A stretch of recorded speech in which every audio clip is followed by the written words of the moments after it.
Thank you, Rabbi. Really, I was supposed to be here in about 2 weeks, but David said that in 2 weeks the guys here would not be very happy with me because at that point the Rangers probably would have beat the Blackhawks for the Stanley Cup, and you guys would be all really upset. So he figured get me here before this happens. All right, so Rabbi Wallerstein knows a little bit about hockey.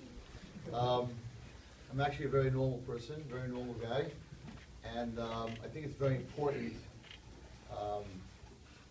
that I explain to you a little bit about myself, because I feel very much that to connect to the guys you're talking about, they need to know who you are. Because if they don't know who you are, then there's no common denominator. They're like, okay, yeah, okay, he's talking about this. You know, he grew up like this. I grew up differently. So I'm going to tell you a little bit about myself and how I ended up with Ornava. And I actually am a Rebbe for boys. People don't know this, but for 30 years, the 8th grade Rebbe in a yeshiva called Crown Heights Yeshiva in Milwaukee, which was for kids who came from non-frum homes. So it wasn't kids at risk. It just came, their parents weren't frum, and our objective was to make them frum, and I was 8th grade Rebbe for that for 30 years. And then other things happened in between. But I want to start off, I think it's a very important subject, and I do this in many, many schools, and not only in schools, I do this with not just kids, but I do this with adults. And I think that there's a very big misunderstanding in what yiddishkeit is really, what it really is. What is yiddishkeit? And so I told a story that you walk into, I don't know if they have Walgreens here, Walgreens, CVS, whatever. Okay, you walk into this pharmacy to get something, and there's a guy standing behind the counter. He sees you wearing a yarmulke. So he says, "Are you a Jew?" And you're like, "Yes." "So you practice Judaism?" "Yes." "What is that?" That's his question. Plain question. He says, "I don't have any religion. I'm an atheist. I don't believe, but I like study. I study religions. What is Judaism? Like, what are you all about?" So, I'm asking the group here today to help me out. I'd like to hear some different opinions on what are you doing?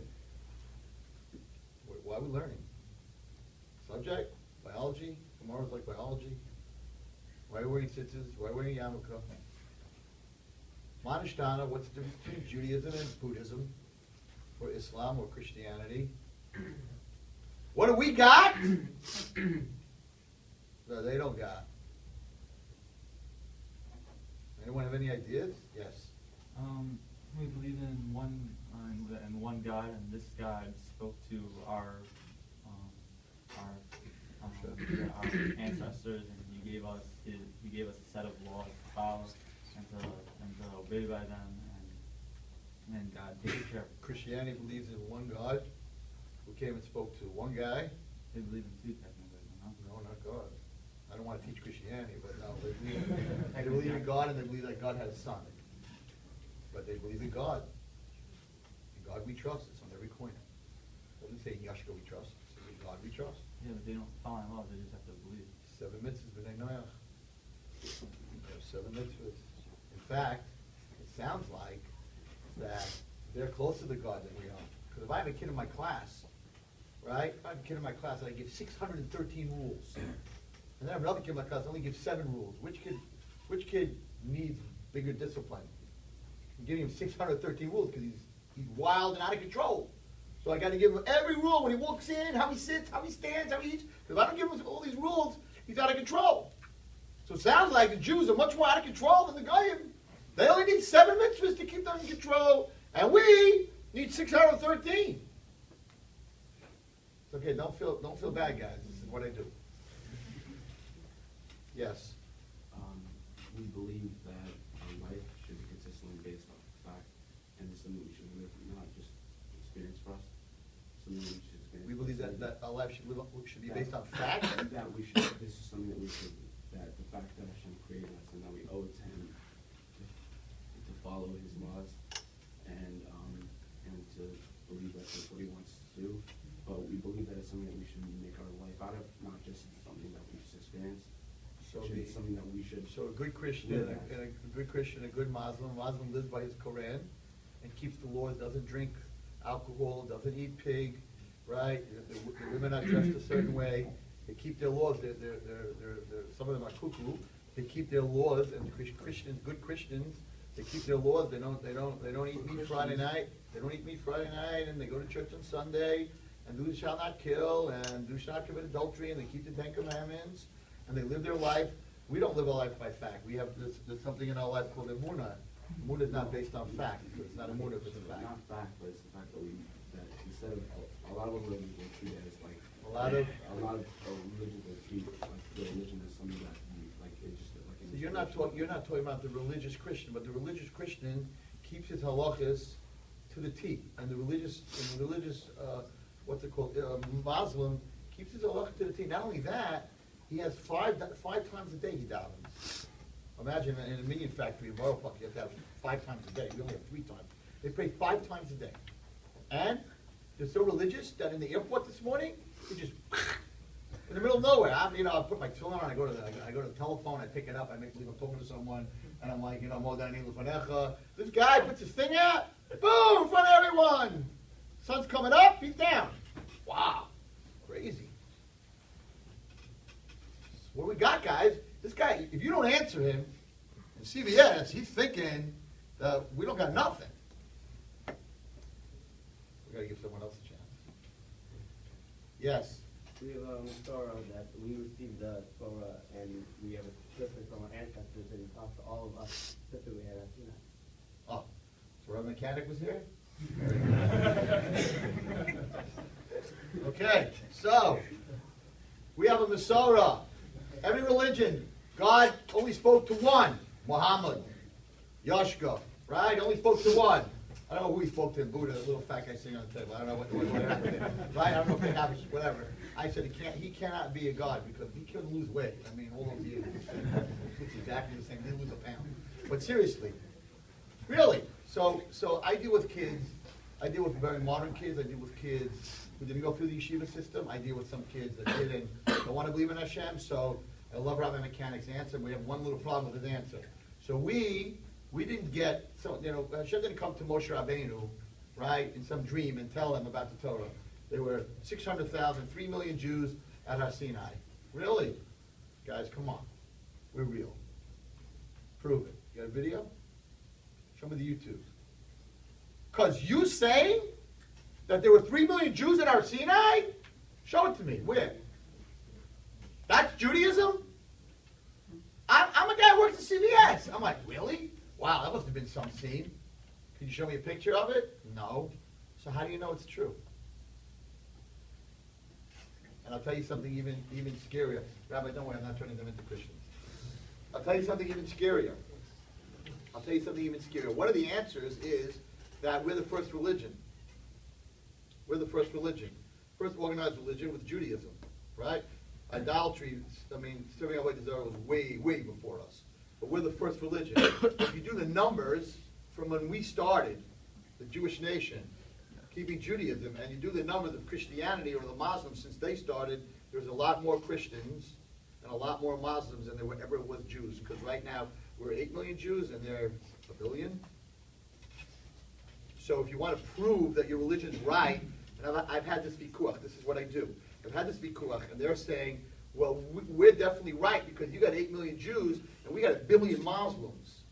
So you could fool 8 million people a lot faster than you could fool 1 billion. So we're right and you're wrong.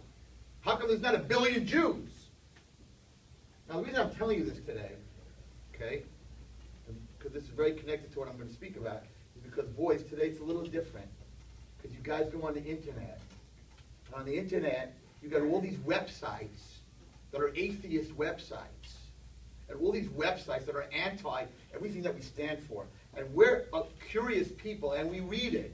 Now, I'm not going to believe any of it. Right? You start to read it, and then you start to send emails, and you go into chat rooms, atheist chat room. I know what's going on. And you end up in all these places, and all of a sudden in your head, you begin to question. And the Mishnah says, you need to know what to answer, not be kairos. Because if you don't answer him, in your head you're like, uh-oh, if I don't have the answer, maybe he's right. So this is very important that I'm in a yeshiva, And so far, no one has ever answered the question, so don't feel bad. With 70 boys, whatever is in here, right? And we're all Jewish, and we're all putting out the film, and we're all learning Gemara, and half of you probably know a lot of black Gemara about Pat, but you don't know what Judaism is. That's very scary. And that's not your fault. Because Judaism today is a subject. It's a test and a subject. And the worst thing that yiddishkeit could ever become for anyone in this room is a subject. Because there are a lot more exciting subjects. And biology will get you a job.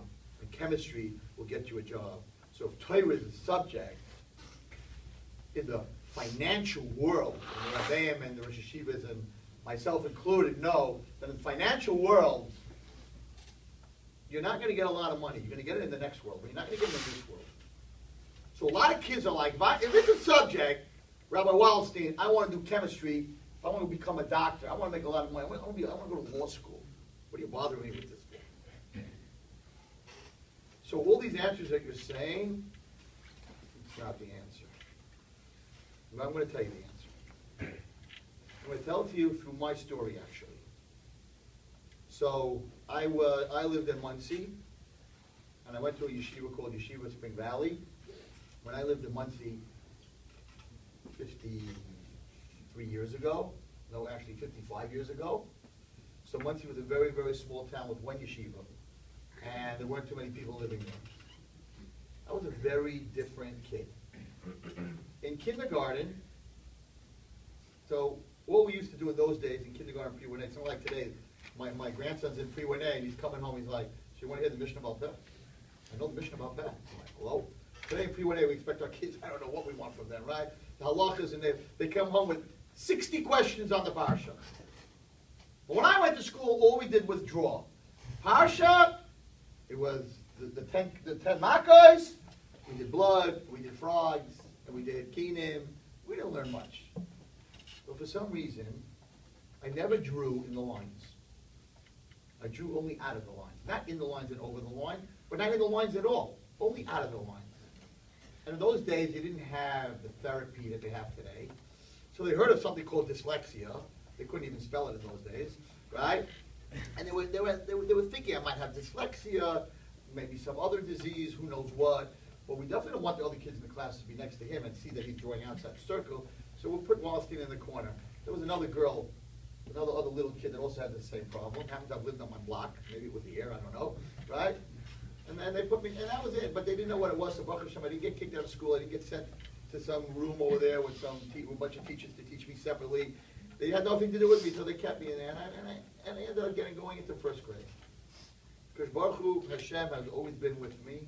Has always been with me since I'm a little teeny kid. So I'm in first grade, and the teacher, from what I remember, she was very, very mean. But I guess in first grade, any teacher is very, very mean. But she was like really mean. Like, she didn't have a car. She didn't come to school in a car. She came to school in a broom. Okay? She parked a broom when she got into class in the corner. Right? So we knew right away, there's a little bit of a problem with this lady. But she would, let me put it this way, she never called you by your first name. Mr. Wallerstein. In first grade? Come on. Right?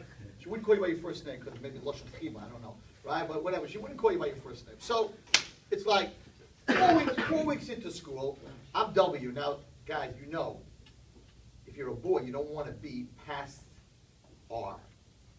Because if you're past R, every time the Rebbe makes you see him, he runs out of potato chips, ice cream, and cups by the time he gets to R. I'm sorry, we have nothing left, right? So in a boys' school, it's not. But it's good for one thing, because you can see what happens to all the other kids when they don't do their homework, how they get punished. By the time he gets to W, you know what works and what doesn't work. So I had a very close friend.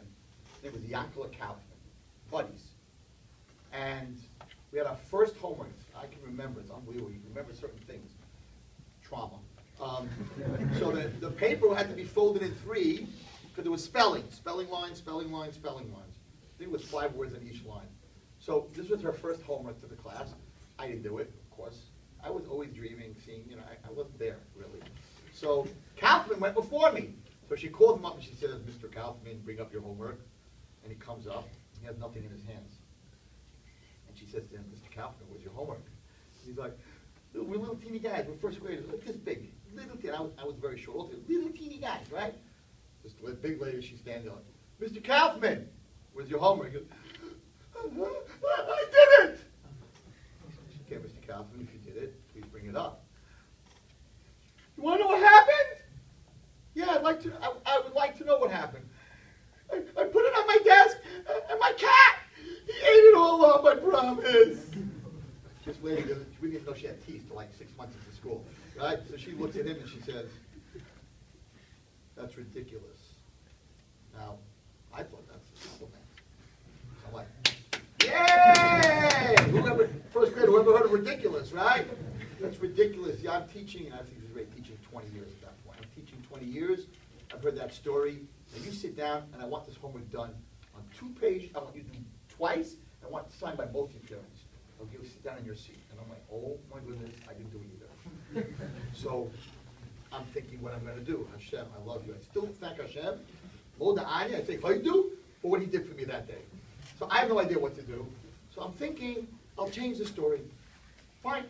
She calls me up, Mr. Wallerstein. I walk up, I don't have anything. She says, where's your homework? I promise I did it. So then bring your homework up.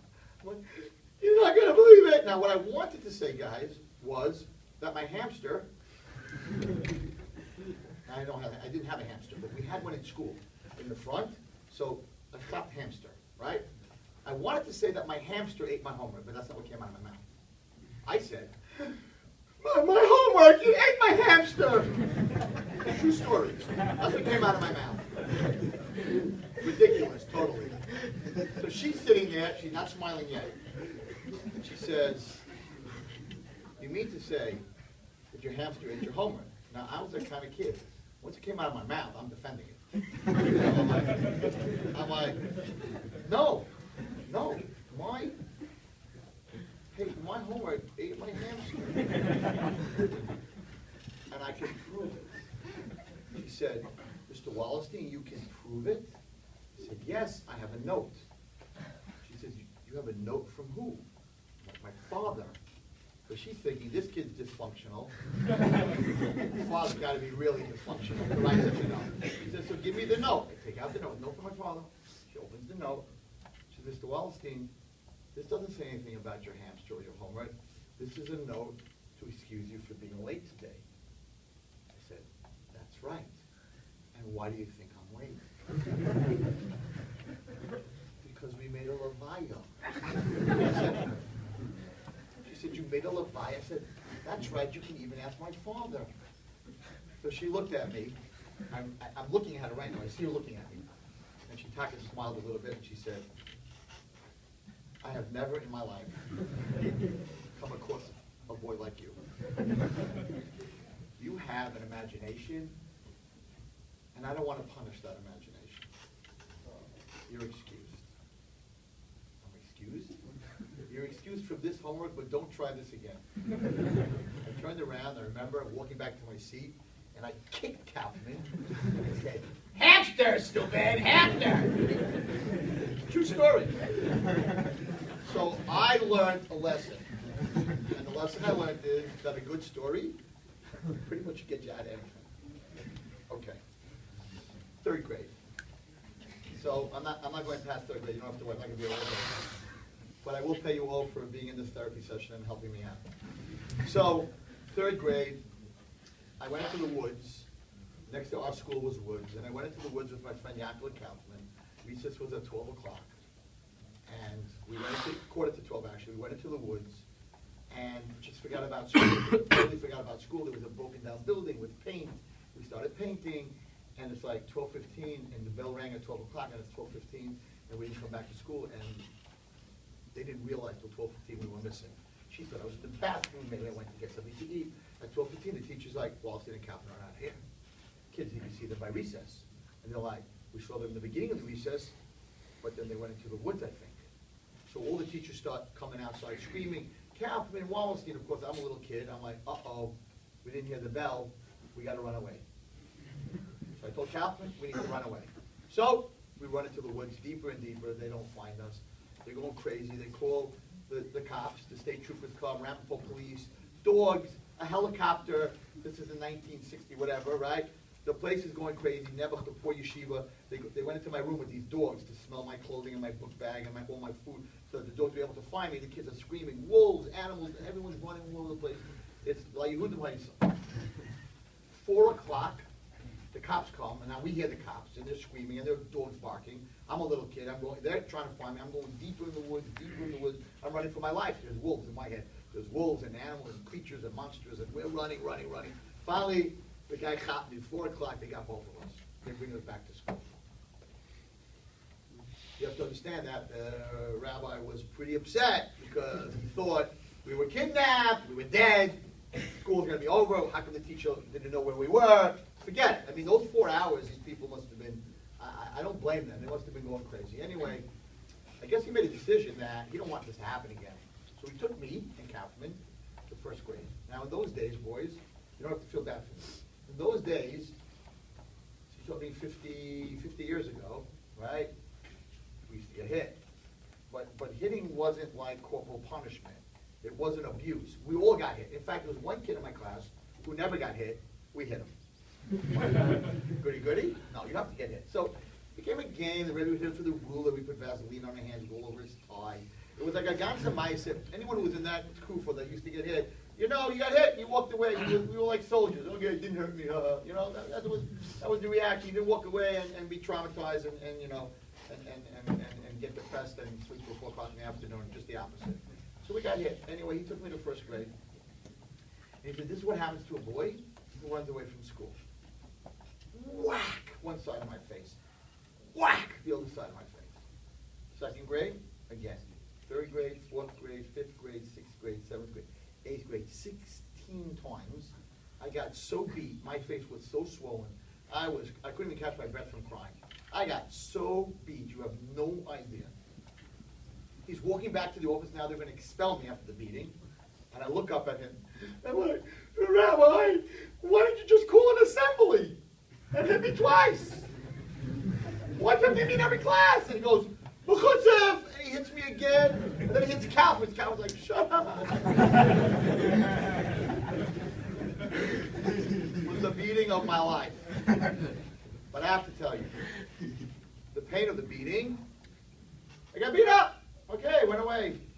Turned into a hockey player after that. But the embarrassment did not go away. And the embarrassment of them standing in front of you will never go away. Because I knew before I walked into the class what was going to happen. It's not like you got smacked all of a sudden. I knew I'm going to walk into this class, all the guys are going to be sitting there, and he's going to slap me in front of all these kids. It's a funny thing when I talk about this to boys, you guys smile. When I talk about the girls, they start crying. One guy said to me when I told him the story, he's like, Rabbi, wish you would have had a high school. You could have hit your 9th and 10th and 11th and 12th. You would have had a big medrash and a kollel. You could have really gotten in. You're lucky you didn't have a high school. Guys, we're different, you know what I mean? Wallerstein, get over it. It's a big deal. But anyway, 7th and 8th grade, when I got hit, they were laughing.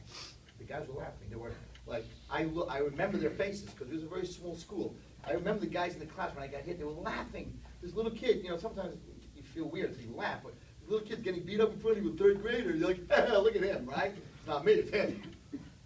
There were actually 17 boys that laughed. And I know every single face. It took me 20 years. Every one of them is dead. I'm kidding. Hello? The rabbi would not have invited me if that was true. Relax. They'd be like, really? Maybe he should go. But the truth is, that's a joke, but the truth is, it hurt me very much. I was very, very, very embarrassed. Okay, we were troopers, man. We were tough kids. I graduate 8th grade. I got my beating. I don't like him, but I go to high school. Muncie was very, very different in those days. Very few people. So in 10th grade in high school, I get called into we'll call him the mashgiach. And it wasn't the mashgiach, but I'm saying it's the mashgiach, in case so you can't figure out who it was. I get called in, and he says, Zechariah Wallerstein, sit down. I'm like, okay, what'd I do? He says, came to my attention from one of the boys in yeshiva that yesterday, on your block, you were talking to a girl. I was like, wait till I find out who told him. I'm like, yeah. It was my neighbor, whatever. It was talking to a girl, it was my neighbor in Muncie at that time. It was not a big deal. We ate Shabbos with them. It was a very, very different world. But in the yeshiva I went to talking to a girl, you're out. So he said, listen, do you know what happens to boys who talk to girls? I'm like, they turn to Moshe Rabbeinu. He's like, do you know what happens to boys who talk to girls? You know what they grow up to be? Sewer rats. Not a little rat, the big one. Says, and that's what you're going to be. And that's what you're going to be. And I'm not going to throw it out of yeshiva, but don't you ever forget what I told you. You continue doing this, that's what you're going to be. And when he said that to me, everything that happened to me in third grade, he triggered everything that happened to me in third grade. And I said, I am out of this religion. You beat me, you embarrass me, you call me a rat. I don't want any part of this. I'm out. I'm giving it all up. But I have one major problem, and that was my parents. Because my father, over Shalom, I knew that the greatest thing in his life were his kids. And I could not hurt that man who loved me so much that all week long he drove from New York to Florida and back. That he was a traveling salesman. And on Friday he got home at 1 o'clock. And in those days your car didn't go more than 50 miles an hour. And there was no kosher food. He had matzah and a can of rokeach split pea soup. That's it. That's what he lived on. And I got off that bus at 2:15 every Friday from yeshiva, and my father was standing on a porch with a football. Zechariah and Eliezer, I have a brother, the two of you, let's go play. His whole life was his children. What does that mean? What does it mean that you love somebody? That you bought him an iPhone? That you said, go watch Elmo? That you bought him a car? That you bought him nice clothing? What does it mean that you love someone? So I'll tell you what it means. There's only one thing in this world, boys, that you cannot live without for a millionth of a second. You cannot live without it. Anyone here know what? You can live without water. You can live without air. You can hold your breath. You can swim under the water. One girl says you can't live without love. I know a lot of people live without love. One person want to try and impress me. You can't live without God. A lot of atheists in their living. Just the one thing, not a millionth of a second can you live without.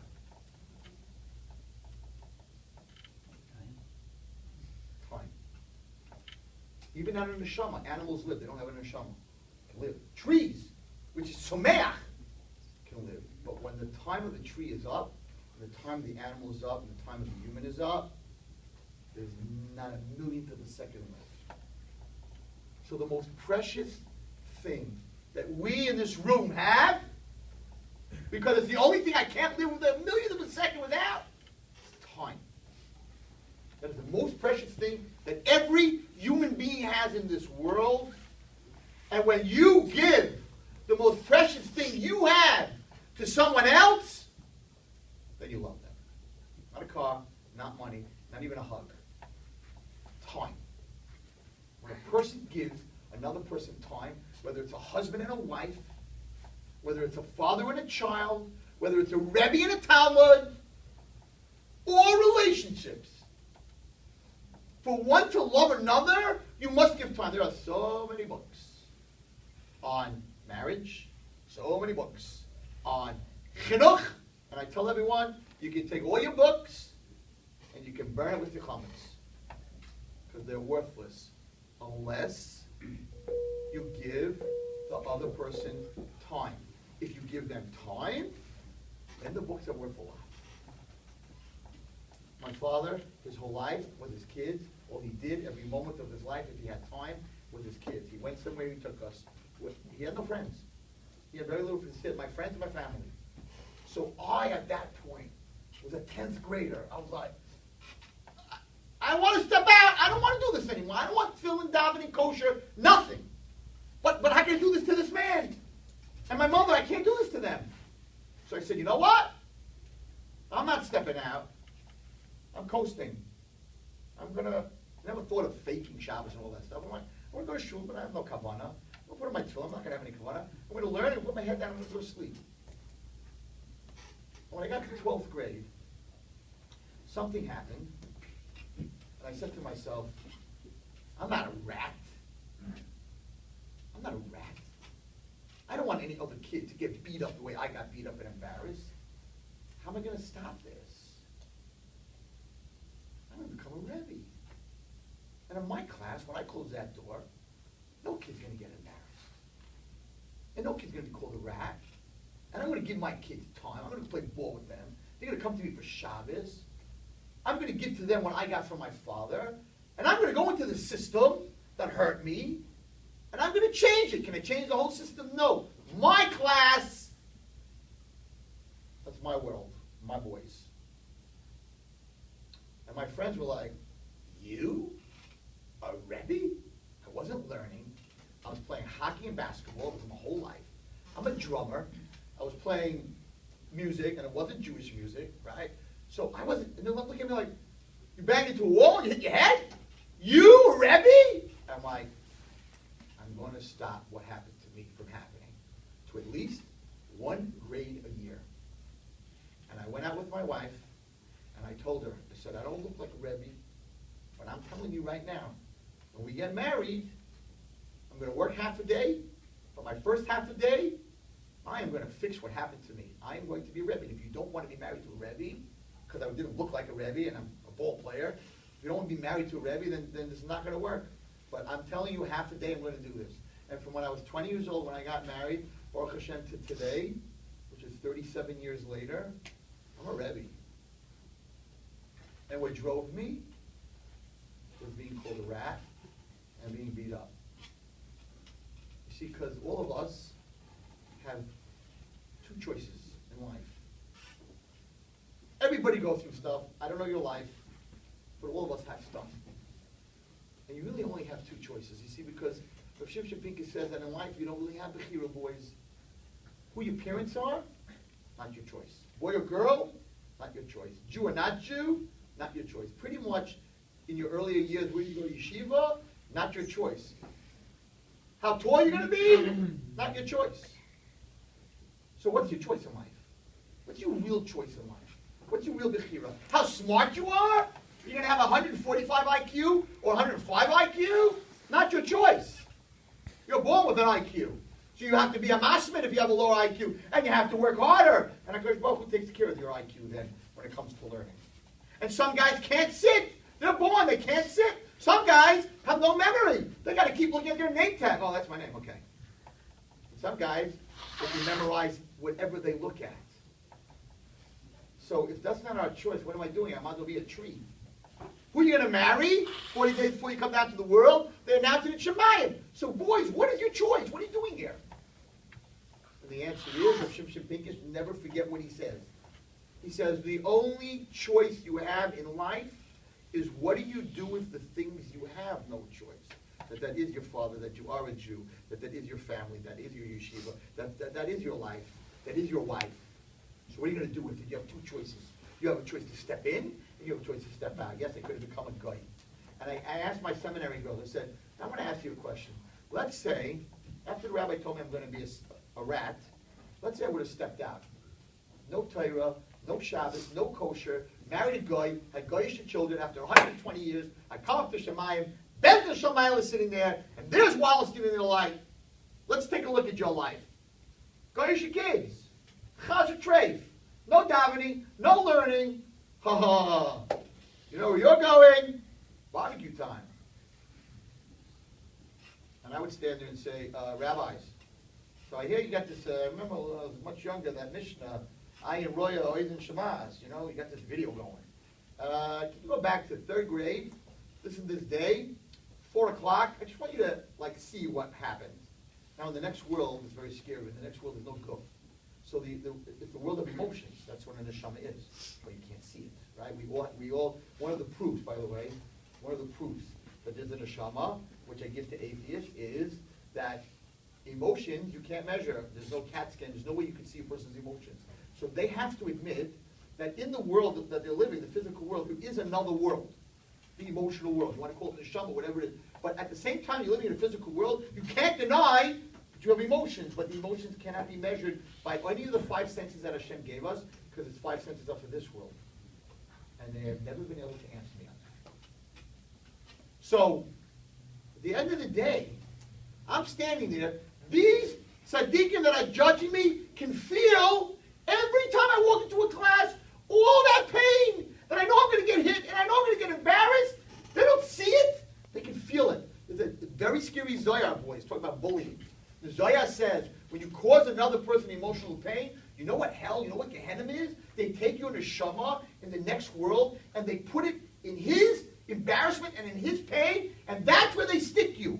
And you feel his burning and his emotional pain that you caused, and that's where you stay, and you can't get out, and there's nowhere to run, and you burn in the embarrassment that you caused the other person. That's what the Zohar says in Gehenna. What's Gan Eden? You do a chesed, and the guy's like, oh my goodness, nobody talks to me. And he talks to me. That beauty, that feeling that's inside, Hashem puts your neshama in there. You live in the beauty that you gave the other person. It's a Zohar. So be careful before you cause somebody else pain. So here these chachamim are watching this little kid, first grade, second grade, third grade, fourth grade. There's no way they're sending me to Gehenna. So afterwards, they see this whole thing, they're crying. They're crying with me. So the rabbis are like, so what do we do with this guy? We can't send him to Gan Eden. He did every Aveira in the world. We can't send him to Gehenna. He already had Gehenna. He already burnt in Gehenna when he was in third grade. So I asked my seminary girls, so what do you do with Wallerstein if you're on the Bezdin? So they all say the same thing. We'll send them back to the world. I'm like, no Gilgal left. I did all three. What are you going to do with me? I know the answer. Or do you know what the answer is? They won't punish me.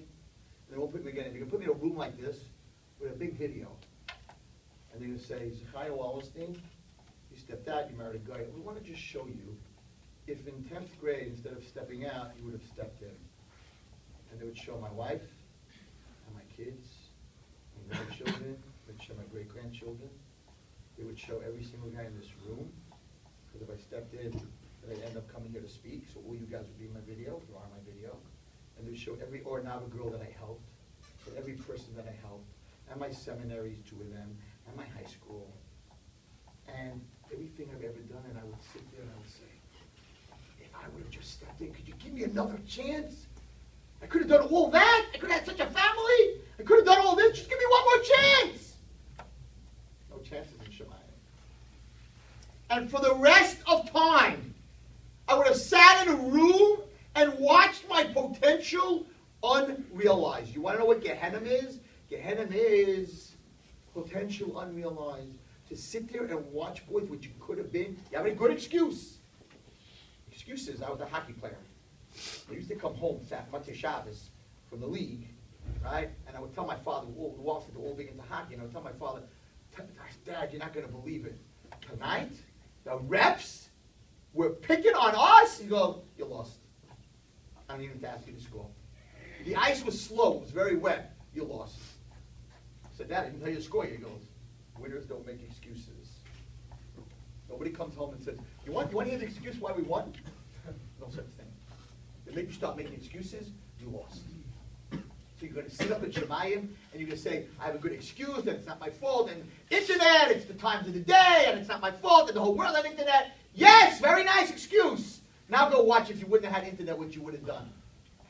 With those hours that you were on the internet or on your iPhone, you could have taken those hours and you could help some first grader, second grader who's failing in school, who needs a tutor, but his parents don't have $75 an hour. So now he's failing in school, his parents are not getting him a tutor, and all of a sudden he's in 5th grade, and now he's learning disabled, and now he's in Yichud, and now he's in 8th grade, he's on the street. And every boy in this room, there's not one of you that can't tutor a first grader in math, or in English, or in Chumash, or in reading. How many of you guys went to the elementary school and said, you need someone to teach one of your kids? How many of you guys went to their nursing home where you can make some old person who thinks they're dead because nobody comes to visit them, and this young, handsome boy, she's 90, we don't have to worry about her. This young, handsome boy from Chofetz Chaim, right, he cares about me. He comes Erev Shabbos and he gives me a rose. Do you know what you can do for an old person in 20 minutes, all of you? But instead, you're looking at that stupid screen that's dead. It's dead. It's connected to a satellite, has no life. You don't make a bracha on it. It's not connected to Hashem. Things that are connected to Hashem, you make a bracha. Even a tree, when it blossoms, you make a bracha. You come out of the bathroom, you make a bracha. But a phone, you don't make a bracha. Maybe Ashiyotza, I'm not sure. It's dead. It falls into the toilet. The whole world is gone. We just had it in my high school. I don't know, fell into the sink or to the toilet. The girl came screaming out of the door. Oh my God! Oh my God! I'm like, what happened? I thought, who knows what happened, right? My phone! I lost all my contacts! I don't even know who my mother is anymore! I don't have any more contacts! I'm like, Nebuch. And then one of her friends says, no, but you backed it up, didn't you? She's like, no, last week, oh my God! Lost, finished, gone. You think who knows what? It's a machine. It has no life, boys. It has no life. You know why the Yitzhak created it? He created it, forget the garbage and the dirt and the filth. We're not going to talk about that. He created it to take away the most precious thing that every guy in this room has. Time. Time. And the biggest cheshbon in the next world is, Hashem's going to tell you, I gave you 24 hours a day. How did you spend those 24 hours? You're going to say, I was on the phone, I was on the internet, big deal.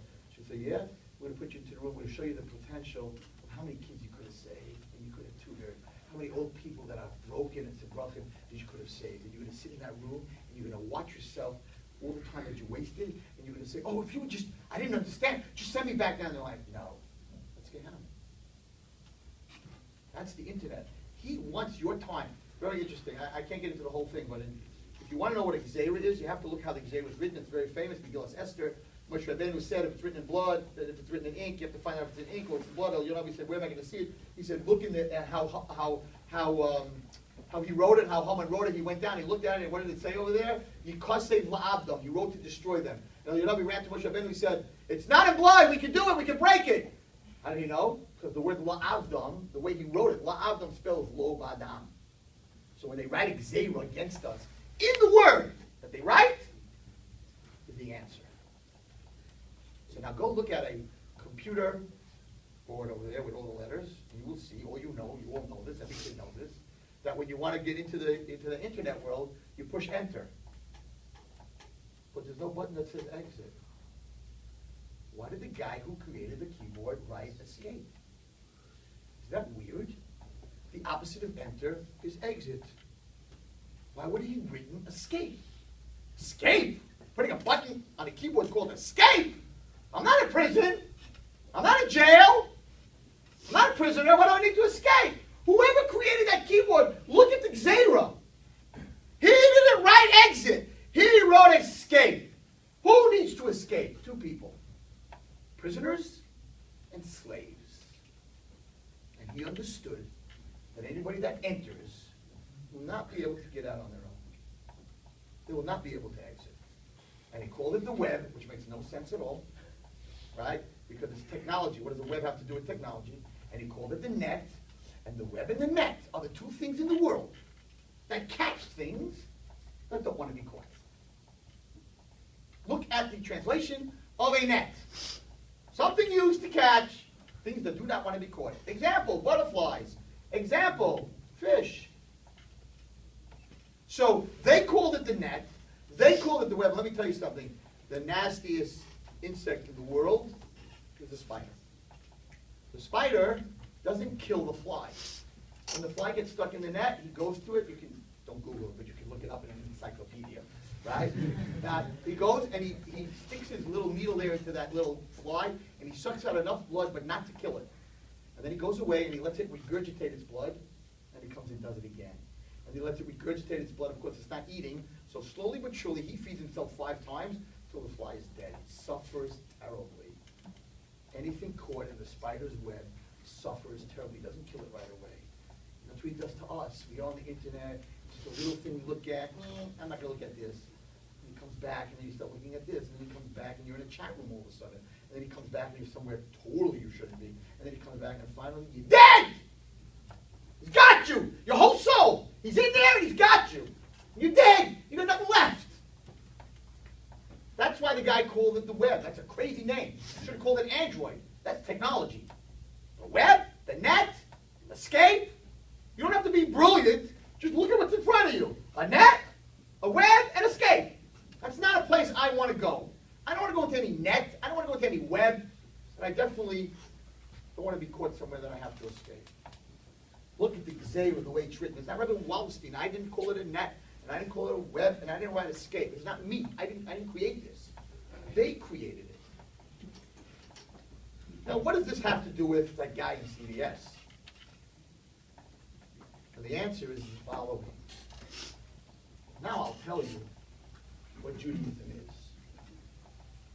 If love and a relationship is based on time, HaKadosh Baruch Hu, the only one, Kadosh Baruch Hu, has a child called Klal Yisrael, like my father will have. And he wants to spend time with that child, because spending time shows that he loves us. So he created 613 ways to spend time with us. If you're a farmer, you got Shemitah, you got Payah, you got Leket. If you're a banker, you got Ribbis. When you get up in the morning, you got to put your right shoe on first and tie your left shoe. Hashem, what do you care? Really, what do you care which shoe I put on first? How's that going to change the world? And Hashem's like, it's not about how it changes the world. When you put the right shoe on and you're thinking for that 1 second, I got to put the right shoe on, you're connected to me. We're connected. You're spending time with me. The ultimate way to spend time with Hashem is learning Torah. So he gave us 613 ways to spend time with him. The Goyim, Nebuch. Only 7 ways. Nebuch on them. They only have 7 ways to connect. We have 613 channels. They have 7. Which TV you buying, guys? We got 613 different channels to Hashem. They have 7. Losers. So when the guy in CBS asked Rabbi Wallerstein, what you got, man, that we don't got? What we got? We have a relationship with God. With a God that all he wants to do is spend time. And sometimes, the time that he wants to spend with us, you guys would be laughing on the floor, putting on a shoe, wearing strings. What are those strings? Do you ever feel like, pull, what happens? And I'm like, I wear these strings so that I should always remember that he's always with me. I'm spending time with him. I wear this on my head that I should always know that he's always with me. Not to fear him, that he's going to beat me, and he's going to punish me, and he's going to throw me to Gehenna. Just the opposite. He says, wear it, that you always know that I'm with you. Said my wife, you know, I want you to wear this watch. Every time you look at this watch, I bought it for you. I have a nicer watch. Now I bought this for you. Every time you look at the watch, you're going to think of me. I'm like, you don't look like the watch. I know, but if you know that I bought the watch, when you look at the watch, you'll be like, oh, so Kosh Baruch Hu, everything that did in this world, everything that's in this world, every tree, every fruit, you make a boy for it. He needs a boy for it. A little worm. We're a bunch of little worms. We go into the ground, we turn to nothing. God needs you to say, blessed are you, God, who created trees. You need that? And the answer is, I'm telling him, when I eat this apple, I'm thinking of you. I'm thinking of you. I'm spending time with you, Hashem. When I come out of the bathroom, I'm thanking you that everything's working. I'm thanking you, not that he needs it. I'm thanking you because that means we're connected. When my wife puts down dinner, I say thank you. She needs my thank you. It means we're connected. So everything about yiddishkeit, it is about a relationship. The Jews have a relationship with God that nobody else has. He gave us 613. The Rabbanan Ken said that's not enough. We love you so much more, we need 6 more. It's not enough. We want more. That's what yiddishkeit is, boys. The internet, those other stuff, the stuff that knows. If yiddishkeit is, if Judaism is being connected to God and spending time with him, then the Satan has to come out and create a way that we should not spend time with him. So he created cell phones, and he created internet, and he created movies. I'll end with this about movies. Movies are entertaining. So you all know that about 2 years ago, this movie came out, Batman. Batman and the Dark Side, I don't know what it was, whatever. The Cape Crusader, Batman Robin. I grew up with Batman and Robin. Not in the movies, on television. Pow, wham, zam, whatever. So, Batman's the Cape Crusader. He's the man, right? He can do anything. So they're in this movie theater in Colorado. 12 o'clock, the first showing of the movie. And about 12:20, in the middle of the movie, this guy gets up in front of you. All know about this. He gets up in front of the screen, and he takes out an 8K rifle, and he says, "I am the Joker." And he starts shooting. And 12 people get killed. And Batman's playing behind them. And in Time magazine, they write an article that 3 of the guys that died saving their girlfriends. When he started shooting, they jumped and covered their girlfriends, and they took the bullets. 3 of them died. 2 of them have to have been American soldiers, people that were in the army, whatever it is. They gave up their lives, and they saved their girlfriends, and they got killed. He was just shooting the front row, the front 2 and 3 rows. And I was giving a share in my seminary, and I'm like, do you know how many hours, guys in this room, I'm sure, how many hours you waste watching movies? I said, Batman, you spent $7.50 to watch this guy, Cape Crusader, can save Gotham City. And here's one guy with a gun. Batman, jump off the screen. You're behind him. Knock him out. Batman can do nothing. What are you, crazy, Rabbi Wallerstein? You're smoking up. Think Batman can jump off a screen? What are you, nuts? Crazy? Of course he can't jump off the screen. Really? That's why you're watching him. So in Time magazine, you know what they wrote? The true Cape Crusaders were those 3 guys, 3 human beings saved their girlfriends. They're not a movie. They're humans. They're real. Real people can do real things. Things on a screen, the minute you turn the light on, you can't see them anymore. You can only see them in the dark, because that's the whole koyach of the Satan. The whole koyach of the Satan is imagery. It's not real. What are you watching? You watching guys getting shot? They get right off the screen. As I say, movies is one good thing about movies. It's a riot to Tchias HaMesim. Girls, they like to go to these crime movies, right? Where everybody's dying of cancer. So I taught in my seminar, I'm like, so here you're watching this movie, and Nebuch, they bring their tissues, and this lady's dying of cancer, and at the end she dies in his arms, and everybody's crying, right? The guys are sitting there like, doesn't bother me at all, right? And they're all crying, Nebuch, to waste Jewish tears that can break down all the, in Shemai, can break down all the walls on this, right? And at the end, and the movie's over, and they stand there and they watch the, Halavai, I would say, Rabbi, Halavai, that learning was a movie, because at the end of the movie, everybody stands to watch the credits. Show's over, they're out of there. Nobody ever sat down and say, okay, let's look at all the minor countries where you got it from. When it comes to a movie, everyone's standing there, everybody's watching everything. First cameraman, third cameraman, 12th cameraman, what are you doing watching? 15th cameraman, what, you know the guy, you're going to call him? What are you watching? Because maybe at the end of all that, there's going to be a 2-minute bloopers of the movie, right? But nobody stays in the classroom after the share. Maybe Rebbe's going to say, maybe Rebbe's going to, say something, interesting about the Gemara we just learned. That minute that bell's out, you're out of there. Halavai, share was like a movie. But anyway, but the truth is, okay, that the whole thing is not real. It's a waste of time. So his whole thing is to take away that most precious thing that we have. Now, what happens? The movie's over. I told the girls, the movie's over. They all cry. They leave. Now, 20 minutes later, half an hour later, on the hour, they start playing the movie again. Now, that same girl that just died, she's back up there. It's amazing. And 2 weeks later, she's in another movie. So I'm like, what are you crying for? It's an actress. She gets off the stage, you all cry, and she goes to lunch, and she has a burger. And you're sitting there crying. Boys, it's bluff. It's fake. It's all fake. It's imagery. It's not real. It doesn't cry. It doesn't feel. It's not connected to Hashem. This whole technology is to grab your young, to grab the most precious thing a youngster has is time. He wants to take all your time from your parents, from yourself. Nobody in this room even knows who you don't even know who you are. When was the last time you sat at the edge of your bed and said, who am I? What am I doing here? What have I done? What am I going to do? Where am I going? He doesn't let you spend time with yourself. Rabbi Akiva says, your best friend is Kamaicha, is you. If you don't love yourself, if you're not connected to yourself, you can't be connected to anybody else. You can't be connected to Hashem. When kids tell me I'm not connected to Hashem, I'm like, you know what? You're not even connected to yourself. Let's not get to God. We're not even up to God. You're not even connected to yourself. You're not connected to your parents. You're not connected to yourself. You don't even know who you are. Because you don't spend any time with yourself. You spend time with machines. Listen, I'm going to walk out of here today. It's up to you to change. Now, it's not going to change my life if you change or you don't change. But it's going to change your life. Go find a kid. Go take him to the park. Go play ball with him. So many kids need older guys to take care of them, to show them love. So many kids are in dysfunctional families. To guy would just show up once a week and take him out to eat and take him to play basketball in the back here and maybe spend 10 minutes and learn with him, you could save his life, half an hour of your time. Well, you don't waste it with all this garbage. I'm begging you, because one day you're going to sit in a room and you're going to look at your potential. And if you realize that potential, that's Gan Eden.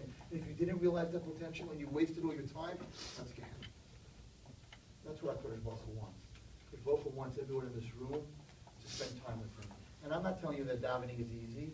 Davening, you should really, or she may not be happy that I'm telling you this, you should take one little part of davening, maybe Ashrei, maybe Bok She'amah, and then for 3 months, have just kavanah when you say that. Have kavanah when you say that. Say, HaKadosh Baruch Hu, you don't really know what I'm talking about. You don't really talk back to me, even though he does in Machshava, but that's a different share and it's very deep, right? He does talk back to you all the time. He thoughts, Hashem talks in Machshava, but at the end of the day, find one thing to talk to him. One GPS where you give the information and the GPS automatically does it. Talk to HaKadosh Baruch Hu. Every single Hebrew word has a koyach. Shmuel Birnbaum was my Rosh Hashiva in Mir Yeshiva. Shmuel Birnbaum was the biggest masmin, one of the biggest masmin of our door. I'm a Mir Yeshiva boy. And there was a guy in Mir Yeshiva, he was in Koil 40 years. This happened right before the Rosh Hashiva passed away. He was in Koil for 40 years. He was like the basic of Mir Yeshiva. This guy was always there, always in the base medrash. And he had a bunch of kids, and his wife had cancer, stage 4. And he went to the Rosh Hashiva. They said this over. He said it over by the Shiva of the Rosh Hashiva. And he went to the Rosh Hashiva, and he said to Rosh Hashiva, I cannot live without her. I'm in Yeshiva all the time. I won't be able to learn. She takes care of the kids and everything. You have to do something for me. She's stage 4. They're giving her like a month, 2 months. Rosh Hashiva said, I'll daven. He said, no, you have to do a meifus. Rosh Hashiva says, I'm not a rebbe, and I'm not a makubal. I don't do meifus. He said, Rosh Hashiva, I'm here 40 years. This is my life. I'm begging you. You have to do a meifus. Rosh Hashiva said, I'll daven, whatever. Okay. To make a long story short, a week later, they get a phone call, some kind of trial in Belgium, that her cancer, because it was so far gone, they should be one of the 20 people that they take her. 10 of them die, and 10 of them get better in this trial. Who got the placebo? Who didn't? We don't know. Whatever it is, and the cancer starts to go away with this new treatment. To make a long story short, Baruch Hashem, gone. So he goes to the Rosh Hashiva. He says by the Shiva. He goes to the Rosh Hashiva. He says to Rosh Hashiva, you said you're not a makubal, you're not a rebbe. What'd you do? I beg you, just tell me, you saved my wife's life. She said, well, you did. He said, I didn't really do anything. He said, I'll tell you the truth, he says. Every day, or almost every day, in the Gemara, I talk to Abai and Rava. We talk. He said, I never asked them for anything. When you came to me, I said that there's a man in Yeshiva that talks to you also a lot, but he won't be able to come talk to you anymore. If his wife dies, he has to take care of the family. He's not going to come talk to you anymore. So for his sake, go in front of the Kisei Kavod, Abai and Rava, and that you should have an ace. What's the lesson? Shmuel Birnbaum did not learn Gemara. He lived in it. When he said an Abai and Rava, when he said Rabbi Akiva, whoever he said, he was talking to him. And when they asked the kasha in the Gemara, he was sitting in the room when they asked the kasha. His relationship with his Torah was life. It's not a subject. Torah is not a subject. He was talking to them. He had a relationship with them because he spent time with them. There's a very famous story, I don't know if it's the Gemara in the Mishnah, where somebody died and the Masechtas Chagiga was following behind, right? This woman in black was following behind by the Levaya, and they never saw her before, so they asked her, who are you? She said, I'm a Masechtas Chagiga. Masechtas Chagiga? Masechtas Chagiga. This person, all his life, that's all he learned. Over and over and over, Masechtas Chagiga.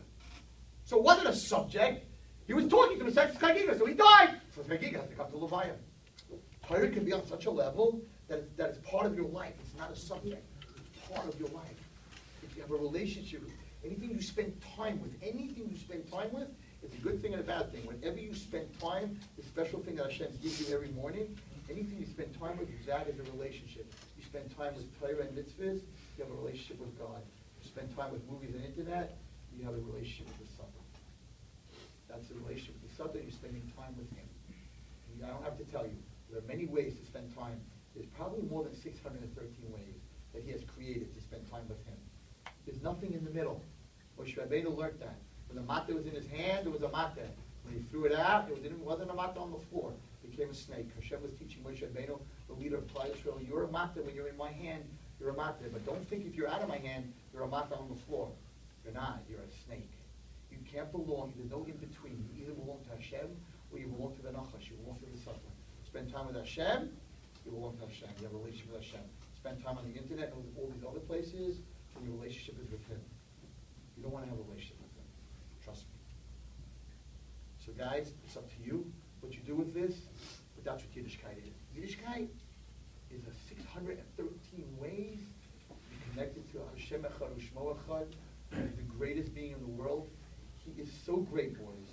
God is so great that He actually gives you life every day, even though He knows you're going to use that life against Him. It doesn't make sense. A person who does averos, who does things that are wrong, the malach malach Hashem, what are you giving him life? Tomorrow morning, he took your life, he took your time, and he's on the internet. So tomorrow morning, you shouldn't wake up. It's like the kid with the baseball bat. You know, I'm finished. The kid with the baseball bat, this father, he loves his kid. He's one of those never kids. He can never get a hit, right? Nobody wants to play with him. So one day he goes to buy him a baseball bat, because on the block, all the kids, they get this broken baseball bat. He thinks he buys his kid a bat. All the other kids, it works usually. Well, you know, with the basketball, right? You buy your kid the basketball, and everybody wants to play with him. So he goes to the store, and he says, what kind of bats do you have? And they're like, you have this bat, $40, $30. We have one aluminum bat. It's called the super bat. All you need to do is connect with the ball a little bit, home run every time. Really? It's a super bat. So how much is it? $250. $250. But you know what? It'll make my son into a champion. He's socially, his therapist costs more than that. Let's get in the bat. So, the father goes and he buys the boy the bat. He comes home and he says, Chaim, I bought you the super bat. Really? Let me see. Beautiful aluminum bat. He takes it and goes, wow! Whack! Hits his father. The father's like, what? He goes, that's right! Whack! And he starts beating his father with the bat. And this guy walks into the house and he's like, what are you doing? Take the bat away from him. You crazy? He's beating you with it. And he's like, he'll get tired of beating me with it. And he's going to go outside, and he's going to play ball, and he's going to hit the home run, and then everything's going to be worth it. Once he hits the home run, he's going to start having friends. His anger, his inside anger that you just saw, is going to go away, right? And the kid walks up and says, yeah, think I'm going to get tired? Bang! The guy says, take it away from him. No, just relax. He's going to get tired. Crazy father, no? What kind of chinuch is that? Take the bat away. Let the kid hit you till he can't hit you no more. Hashem does that in this room for all of us every day. Gives us the bat, the super bat, called life and time, and then we take that, and everything He told us to do, we go opposite. Whack this Avera, whack that Avera, and then Malachim are like, take the bat away! Give him a heart attack, maybe you shouldn't get one. Let him choke. And Hashem's like, relax. He's going to get tired of it. He's going to stop doing Averas.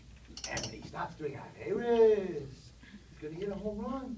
He's going to start doing mitzvahs. And the Mishnah Pirkei says that Hashem waits, not 1 year, 2 years, or 5 years, till the last second of your life. He's like, maybe he's going to hit a home run. But give him another second of life. That's crazy, boys. That's our God. What's the Kodesh Baruch Hu? Hashem Echad U'Shmo Echad.